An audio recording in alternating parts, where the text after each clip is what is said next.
हाल ही में अप्रैल महीने में नासिक के हॉस्पिटल में हुई आगजनी की घटना के बाद नागपुर महानगर पालिका ने संज्ञान लेते हुए हॉस्पिटल्स में फायर ऑडिट की मुहिम तेज कर दी है, जिसके तहत 138 को फायर सेफ्टी के लिए अनसेफ घोषित किया गया है। क्या है इसकी वजह, आइए जानते हैं। कोई भी ज्वलनशील पदार्थ, ऊष्मा यानी हीट और ऑक्सीजन जब साथ मिलते हैं तो वहां आग लगती है।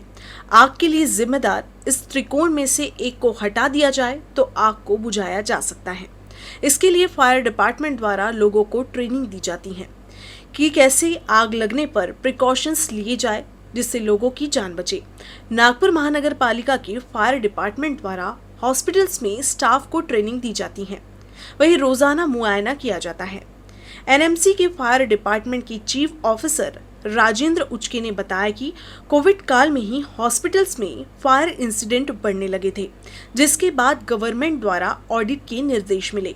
नागपुर शहर में 9 फायर के सेंटर्स है और हर स्टेशन को हॉस्पिटल ऑडिट करने के निर्देश मिले हुए हैं।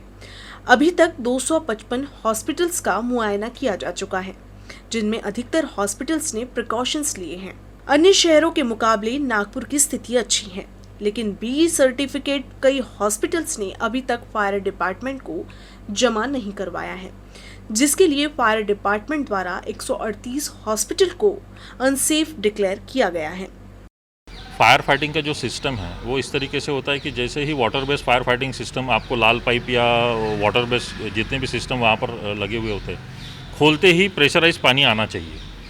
इसके लिए वो पंप को ऑटोमेटिक मोड पे रखना बहुत ज़रूरी होता है। इसके लिए काफ़ी अच्छे इंजीनियर से वो सिस्टम डिज़ाइन और इंस्टॉल करना बहुत ज़रूरी होता है, और हर 6 महीने तक के उसका एनुअल मेंटेनेंस कॉन्ट्रैक्ट भी रहना ज़रूरी होता है। और जनवरी और जुलाई महीने में उसने वो सिस्टम मेंटेन किया हुआ है, और जैसे ही ज़रूरत पड़ी तो वो सिस्टम इंस्टेंट प्रेशराइज पानी वहाँ से डिलीवर कर पाएगा। इस तरीके की उसकी डिज़ाइन होनी चाहिए।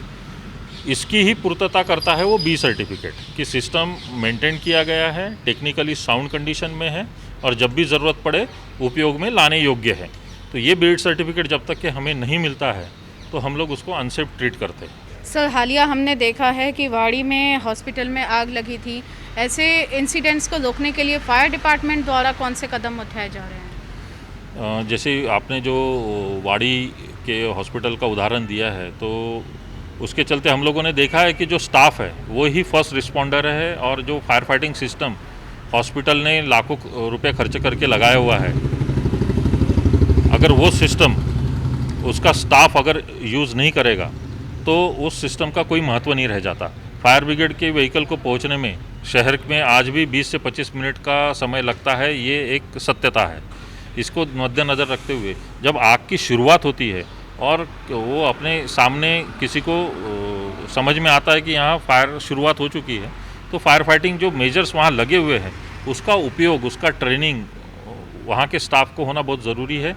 इसलिए हम लोगों ने हर हॉस्पिटल के स्टाफ को कम से कम 8 से 10 लोगों को हमारे पास निःशुल्क ट्रेनिंग के लिए भेजने के लिए हॉस्पिटल को पत्र लिखे, जिसका हमें बहुत अच्छा प्रतिसाद मिला है। और आज 9 फायर स्टेशन में अल्टरनेट डे किसी न किसी फायर स्टेशन में या at a time 3-3, 4-4 fire station में ये ट्रेनिंग प्रोग्राम चल रहे हैं। उसमें हम लोग उनको एक वीडियो के द्वारा ओरिएंटेशन कराते हैं, फायर का महत्व सिखाते हैं। उसके अलावा जो बेसिक फायर फाइटिंग कैसा होना चाहिए और उनके बिल्डिंग में लगे हुए फायर सिस्टम को किस तरीके से यूज़ करना चाहिए, इस सारों का ट्रेनिंग हम लोग उनको देते हैं, ताकि हम लोग आने के पहले ही आग पे काबू पाया जा सके। क्योंकि स्टाफ का ट्रेनिंग हमारे नज़र से बहुत महत्वपूर्ण है। क्या तो उनकी नागपुर महानगर पालिका अंतर्गत 608 हॉस्पिटल्स हैं, जिसमें से अभी तक की एनएमसी 255 हॉस्पिटल्स का मुआयना कर चुकी है, जिसमें 138 हॉस्पिटल्स अभी तक की अनसेफ पाए गए हैं।